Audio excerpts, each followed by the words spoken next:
Internal Revenue Service IRS tax news. IRS joins international organizations in fighting charity fraud during Special Awareness Week. IR 2021-205, October 18, 2021, Washington. The Internal Revenue Service is joining international organizations and other regulators in highlighting Charity Fraud Awareness Week, October 18th through the 22nd.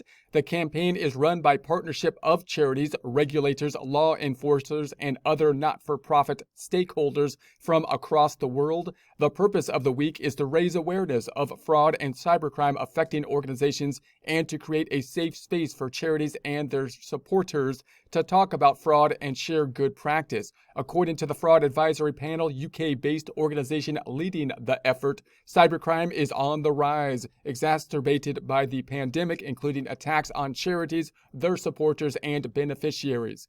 So obviously any kind of problem is typically going to be something that will create opportunities for the fraudsters, and then a lot of the reaction in terms of government responses and charity responses also are going to be ripe opportunities for fraudsters, especially these days with the digital kind of interface with it. So how can we deal with those problems? So it estimates that the average charitable organization will lose 5% of its revenue to fraud each year. The IRS is a partner in Charity Fraud Awareness Week as part of its ongoing commitment to fight fraud against charities, businesses, and individuals. In addition, the cybercrime targeting charities, criminals who create fake charities are also a problem. So clearly, you might see someone create a fake charity in order to try to take advantage of this circumstance as well. Fake charities are once again part of the IRS's Dirty Dozen. There's a link to the Dirty Dozen tax schemes here for 2021. Taxpayers can find legitimate and qualified charities with tax-exempt organizations. Search tool on irs.gov. There's a link to that here. So anytime you're getting a phone call for anybody or something like that that's asking for money, if you feel pressured by it or they're giving you social pressure or something like that, it can be difficult to cut the conversation and hang up on them.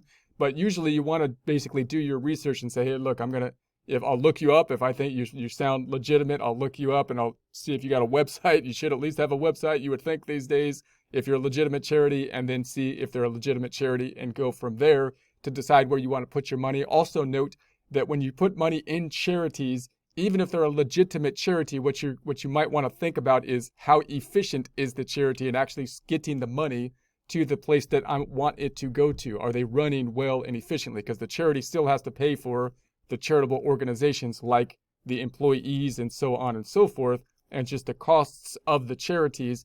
And it's kind of easier for a charity to get bloated and not be as efficient, because if they were a business on the market and running like a business, you'd have the shareholders forcing them to be lean and mean so that they can generate more profit. That's the point. If you got a charitable organization, you've got donors who aren't actually investing their money, they're giving their money, and therefore you don't have that same kind of oversight. So it's possible for charities to get kind of bloated if they don't get a lot of people kind of scrutinizing them a bit more.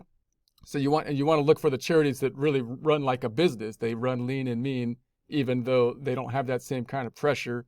And so to get your money really going as far as it could, to help as many people as possible, you probably want to do more research on the charity. But in any case, quote, we especially advise taxpayers to be on the lookout for scammers who set up fake organizations to take advantage of the public's generosity, end quote, said IRS Director of Exempt Organizations and Government Entities, Rob Mellon. Quote, they take advantage of tragedies and disasters such as COVID-19 pandemic. Campaigns like Charity Fraud Awareness Week can help remind everyone to remain vigilant, end quote.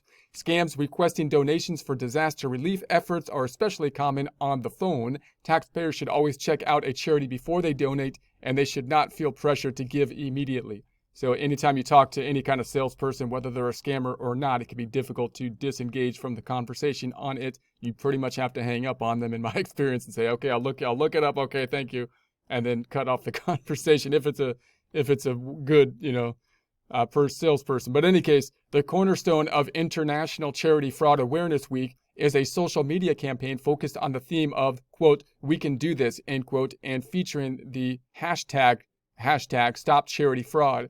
A special website, there's a link to that website here, was created for the campaign and features information to help partners, charities, and other tax-exempt organizations and nonprofits find details about the Awareness Week, free resources, a fraud pledge for organizations, a listing of webinars and other events held as part of the week. Those encouraged to participate in this week's activities include trustees, staff, and volunteers from charities, non-government organizations, and nonprofits, organizations that represent the interests of nonprofits, accountants, auditors, and those acting as professional advisors to nonprofits, regulators, law enforcement officials, and policymakers working to safeguard nonprofits. Visit the Fraud Advisory Panel, there's a link to that here, website to learn more about Charity Fraud Awareness Week and how to get involved.